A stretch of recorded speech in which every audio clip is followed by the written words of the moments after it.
What's good, y'all? Welcome to my channel. It's your boy Reese, aka the Sideliner. And man, do we got some heat today. So I wake up this morning and the first thing I get is some text messages. My phone is blowing up, text messages on my phone. Kevin Durant is now a Phoenix Sun. He was traded from the Brooklyn Nets overnight, about 1 o'clock a.m. Eastern time. Kevin Durant is now a Phoenix Sun. Now you may be asking what that package looks like. Is Kevin Durant and TJ Warren going to the Suns for Mikal Bridges, Cam Johnson, Jay Crowder, 4 first-round picks, all unprotected in a 2028 pick swap. Now you might be saying, that seems like an underpaid for a player of Kevin Durant's magnitude, and you're absolutely right. When I first saw this trade as well, you don't have anything in return that's really a building piece for you, like a player that your fans could be excited, be like, oh yeah, we won this trade. Not really won the trade because you're trading away Kevin Durant, but oh, we got back something supplemental in this trade that we can be happy, looking forward to the future. I just don't see that with this trade. Now you get the 4 first-round picks in a pick swap. Brooklyn absolutely needed those picks as they obliterated their pick equity in the James Harden trade for a player in Ben Simmons that has been a shell of his former self. You're talking about a guy that was all defensive, all NBA at one point, an all-star for a former MVP. You know, this man has been to numerous conference finals runs.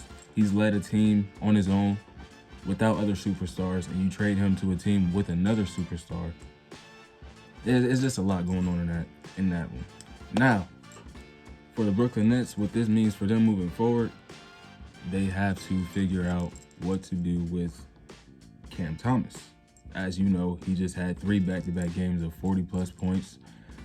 He was somewhat of a diamond in the rough. We knew what Cam Thomas could do from seasons prior. We saw flashes of this scoring ability, the shot creation, just his willingness to get to the rim. We've seen this from Cam Thomas. This is not a real surprise, but for him to do this 3 games in a row, 40-point games in a row, that's something that has to be having the Nets fans excited moving forward, especially with these two trades. These 2 trades that just happened, Kevin Durant and then Kyrie Irving heading to Dallas for Spencer Dinwiddie and Dorian Finney-Smith. Now you may be asking yourself, what does this mean for the Phoenix Suns? What this means for the Phoenix Suns is they are now the favorite to come out of the West and make it to the NBA Finals. Kevin Durant at 34 years old is still playing like he was playing in his MVP year.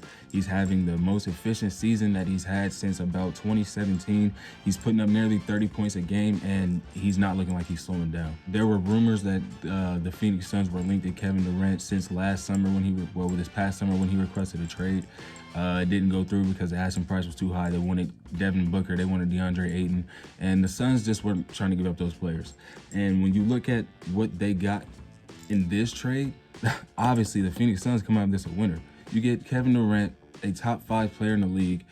You were still able to retain Devin Booker. You kept DeAndre Ayton. Although he hasn't looked very promising, you still have Ayton to build with. You still have Chris Paul, the point guard. Even though he's 37 and on the back end of his career, he's still a great facilitator and floor general. And then TJ Warren was picked up in this deal as well. TJ Warren is a bucket off of the bench, a guaranteed bona fide bucket. He can get you 12 points, 15 points, hey, even 30 points if somebody is struggling that night. If he has to do it, he'll go and get it. Now, I'm not saying he's a killer. I'm not saying you got to be worried about TJ Warren every night, but TJ Warren is definitely a guy that you can be like, okay, we have him to come off of our bench or even start in place with Kevin Durant and Devin Booker and all those guys. This is a solid team in the West. Now, there are rumors that the Phoenix Suns were trying to work something out so they can get John Collins. I don't know what the hell that's all about. John Collins is not a player that would have been on my radar. So I'm so thankful that the Phoenix Suns, James Jones, general manager, called Sean Marks up in the middle of the night like, hey, what's up with KD, man? I know y'all just got rid of Kyrie Irving. I just want to test the waters. And they pulled that trigger. I'm so glad John Collins was not in this trade when I woke up this morning. Now, Kevin Durant is battling injuries at this current moment. He's recovering from a ligament strain in his right knee. but he's expected to return soon. It is worrisome because Kevin Durant is 34 years old and he's had these knee ankle problems, Achilles injuries for the past 3-4 seasons now. Devin Booker is currently returning and fighting back from injuries. You have an older Chris Paul who's injury prone. So this team, although it looks good on paper, the star power that they have and the potential that they could do, the potential that they have moving forward on the rest of the season and possibly into the playoffs, yes, it looks promising. Yes, it sounds good, but when you really look at it, these are 3 injury-riddled players. I won't say injury-riddled for Devin Booker, but he's fought some injuries in his early career, his young career. These are 3 players that you have to watch for their injuries. So Devin Booker's fighting back from a groin injury, which is very, very easy to re-injure, re-irritate. Chris Paul is having a hip injury. You know, he has the hand thing that he had back in Houston. There's a lot going on with that team. Now, what intrigues me, you know, the Phoenix Suns and Dallas Mavericks have this little beef going on from the playoffs last year when the Dallas Mavericks absolutely embarrassed them in Game 7 on their own home floor. 50-point win. 2 friends in Kevin Durant and Kyrie Irving, who just came from the same organization, are now on rival teams, opposing teams. That's something that has to be looked at as well for Kevin Durant and Kyrie's relationship personally, as well as the fact that these are 2 Eastern All-Stars, both traded to the West. What that does for the All-Star ballots and voting and who gets replaced in the East and who gets dropped, I don't know how that works, if they still going to represent the East for this season, or I don't know what Adam Silver is going to do about that, but that's also something we have to look at. The Lakers. Let's talk about the Los Angeles Lakers. They pulled off a blockbuster trade last night as well. The Los Angeles Lakers, just hours before the Kevin Durant trade was pulled off, they made their own move and got Russell Westbrook out of LA for D'Angelo Russell. They also bought in Malik Beasley and Jared Vanderbilt from Utah, sent Russell Westbrook to Utah. Mike Conley goes to Minnesota along with Nickeil Alexander-Walker, and that's how D'Angelo Russell gets back to LA. The Jazz also received Juan Toscano-Anderson, Damian Jones, and a 2027 first-rounder pick that is top 4 protected from Los Angeles. Now, the Los Angeles Lakers have not looked good. They have not looked great at all. Other than the fact that LeBron has been doing LeBron things, we can't say that we really expected anything else. Other than the fact that he's 38 years old, this is impressive as hell, especially considering the fact that he is now the all-time leading scorer. There's nothing you could really say about that man. LeBron James went on to ESPN a day or 2 after the Kyrie Irving trade happened, and he expressed his disappointment about it. But with this D'Angelo Russell, Malik Beasley, Jared Vanderbilt package that LA just received, that is far better than what they would have received for Kyrie Irving. They would have just, in my opinion, swapped out Kyrie Irving and Russell Westbrook, and that doesn't really do much for the team. Yet you have another star that can fill up the stat sheet with the points, and he's won a championship with LeBron, so they have that chemistry going on, and it felt like it was going to happen, but I'm glad it didn't. Even though it still may happen this summer, Kyrie Irving still may choose to go to LA and sign with the Lakers and play with LeBron. But with this package, Malik Beasley is one of the league's top 3-point attempt shooters per night. He's averaging a solid 8 attempts per game. He's shooting 36% from 3. That is a step in the right direction. If you ever look at a LeBron-led, LeBron-built team, he's had shooters around him. You had your J.R. Smith, your Kyle Korvers, your Shane Battiers, your Mario Chalmers. You had Rashard Lewis. You had Mike Miller. You had these guys, Ray Allen, around LeBron James, that if he drives and the defense collapses into the paint, he has these guys that he can dish it to and trust them to knock down the ball. That is what you get in Malik Beasley, in my opinion, especially coming from a team that really had no direction or a main guy. Even though Lowry is an all-star this year, they didn't really have a guy coming into the season, so everybody was just getting theirs where they could.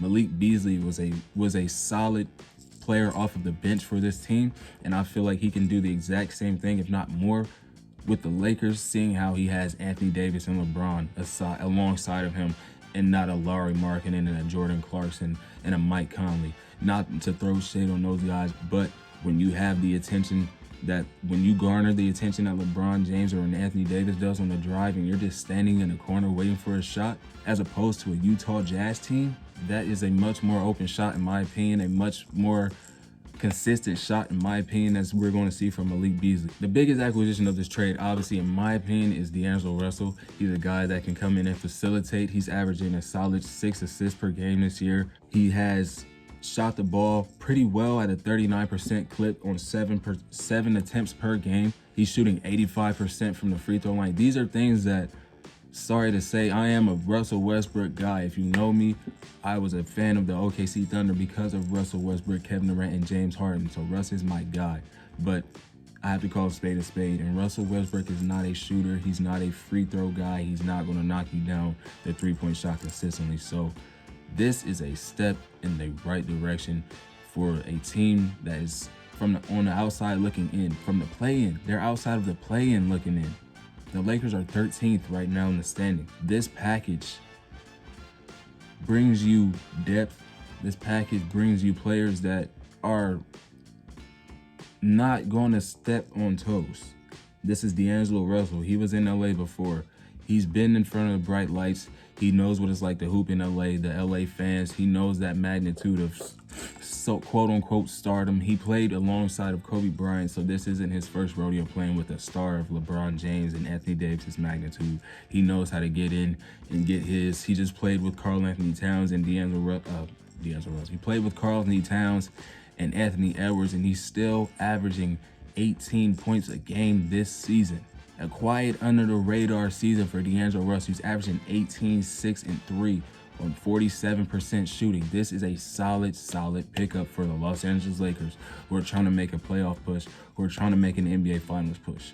And lastly, for the video, we got a couple small trades. We had Jay Crowder being traded again from Brooklyn to Milwaukee, which was I already figured would happen. It was rumored that he wanted to go back to Milwaukee. He wanted to be on a competing championship level team, and this is the perfect team for him. The team that Jay Crowder goes to, they are a playoff contending team. I won't say he makes them that team, but if you look at his recent stops, Miami, Phoenix, he was out in Milwaukee. Like this guy is a Boston. He is a player on playoff teams that can that can help you win games defensively, knocking down the three-point shot. So a Jay Crowder pickup for the Milwaukee Bucks is just what they needed. They did give up 5 second-round picks for this, and they also traded Jordan Moore and a couple more so a total of 7 second-round picks in this trade from the Bucks. Jay Crowder